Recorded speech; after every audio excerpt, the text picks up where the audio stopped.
Hi everyone. Today I'm going to be demonstrating the first in, first out page replacement algorithm.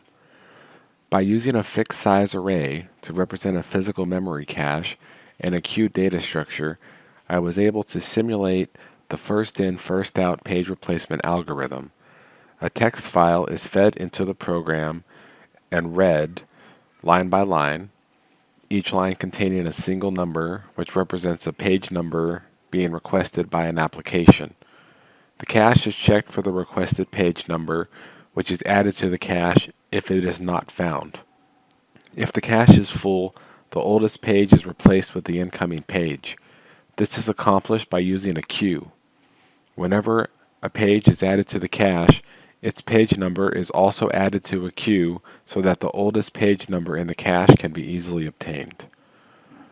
So let me show you this text file, accesses.txt. And these are all the page requests from our applications. There's 10,000 requests total. So let's pipe those into our program. And we'll set our queue size to 100. So with a queue size of 100, or I'm sorry, a cache size of 100, we have 9,018 total page faults. So that's to be expected with a small cache size. So if we increase it to 500, we have fewer page faults, 5130. If we increase it to 1,000, we have 999. So anything greater than or equal to 999 for our cache size will result in 999 page faults because there are 999 unique numbers in our text file. And even when our cache is empty, the first time that a page is requested, it still counts as a page fault. So there will always be a minimum of 999 page faults, no matter how big our cache gets. So let's go ahead and look at the source code for this. It's not too much. You have a structure up here that holds the page numbers. This represents our memory.